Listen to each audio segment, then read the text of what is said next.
page 602 et 603 et 604 page ji tati wa akhiran e sakkitorun ɗum e sura 106 107 108 et 109 110 111 112 113 et 114 wa akhiran. Surat Quraish Makkiyah. Bismillahirrahmanirrahim. Li ila fi Quraish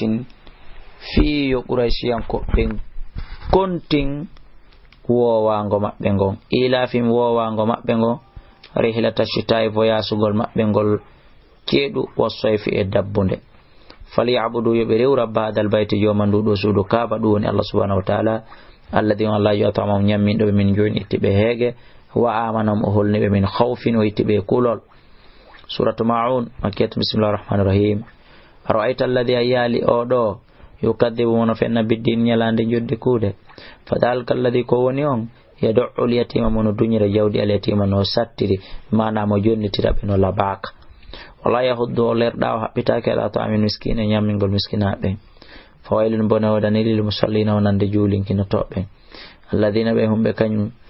an salatim ga julde mabbe den sawna be welsindi alladhina be humbe kanyum yura'una hibe yiino toro kala ko be watta ko yingo wayamnauna al-ma'un hibe salo kadi lubugol miran hoy wallitor koy. Suratul Kawsar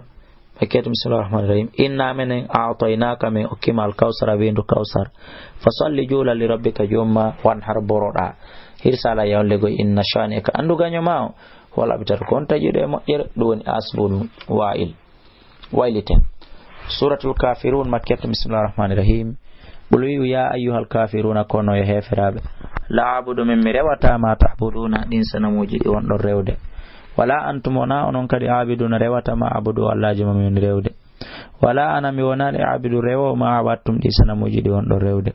wala antum onon kadi wana li abiduna rewobe ma abudu wallahi min rewde jonno lakum no denon dinukum joddi golle mon de wali en wodani lan dini joddi dina ankan. Suratul Nasr Madaniyatun. Bismillahirrahmanirrahim. Idza jaa asari nasrullahi ballal allangal wal fatu uditan makangal waraitan nasa yimbe ben yadkhuluna be nata fi dinillahi der dina Allah kan afwaja narako be koneli Allah dal andu ara ila jalmangal battike fasabbi ya rasuluna bi amdi rabbika yatajomango wasafiru insina naka makko innahu kanko Allah kana ulatike tawaban ko jabo tugo buye. Suratul Masad Makkiyah. Bismillahirrahmanirrahim. Tabbat alla dali halkike yada abi labin juude didi abi labiden wa tabbade halki don eno mauna nafanu dunci anhu e makko malu jawdi makko ni wa ma kasaba kon ko faggeti sesula naran aray o lonjo yite zata lahabin joomirange dengal wa mraatu webe ngo makko hammalatal hatabi wonno do rondade charmalle bulle hibakalawal ne laado fi jidi ha wono yeka dane makko habulum boggol min masalini morde jolo ko liite. Suratul Ikhlas Makkiyah. Bismillahirrahmanirrahim. Ulwi'u huwa odo mon do landade fi mo Allahu ko Allah ni ahadun ko goto. Di suratuji leji do fop suratul kala no mari sababu nuzul fere. Suratul kala no mari sababu nuzul fere. Allahu Allah jo samadun fandortedo kala hunde lam yalido jibinali wa lam yuladu kanka do jibinaka wa lam yakul lahu latanaki kufuwan yeruju ahadun ha e goto. Suratul Falaq Makkiyah. Bismillahirrahmanirrahim. Qul a'udhu bi muluri bi rabbil falaq jeedo cekol subaka min sharri morde bone ma khalaqa mo tagi wa min sharri morde bone ghasikin muto soppito ida waga wasi jemma on nibiti wa min sharri morde bone annaffathati fi wobe wutta fil uqadi ender pibi wa min sharri morde bone hasidin ganyo ida hasada so fenyini ngayngungu. Suratun Nas wa akhiran Makkiyah. Bismillahirrahmanirrahim. Qul a'udhu bi muluri bi rabbin nas jeedo yimbe ben malikin nas laami do yimbe ben sika ka warsu ko malikin nas ilahin nas rewete do yimbe ben min sharril waswas imorde bone soyin sino wal khannas muto suppito alladhi o bone yuwaswisu mono soyin sina fi suduri nas kander berdi yimbe ben minal jinnati maka jinnaji imorde ka jinnaji wan nas e ka yimbe. Sadaqallahul azim. Subhanallahi walhamdulillahi wala ilaha illallah wallahu akbar wala hawla wala quwwata illa billahil azim. haray musidɓe julɓe e yurmede Allah e ballal makko mi timmini tafsiru alqur'ana 2 on hande alhamisa nyande 27 paran ɗiɗaɓuru lewru meɗen muwafiq ɗum hino hawri jeudi le 30 janvier l'année 2014 musidɓe julɓe ko ɓawo tafsirugol an tafsiru alqur'ana aran on waɗa mo nisfu ko ɓawti ɗum yimɓe buy noddilan wonde fi ekkitotoɓe ɓen yo mi waɗu ɗerol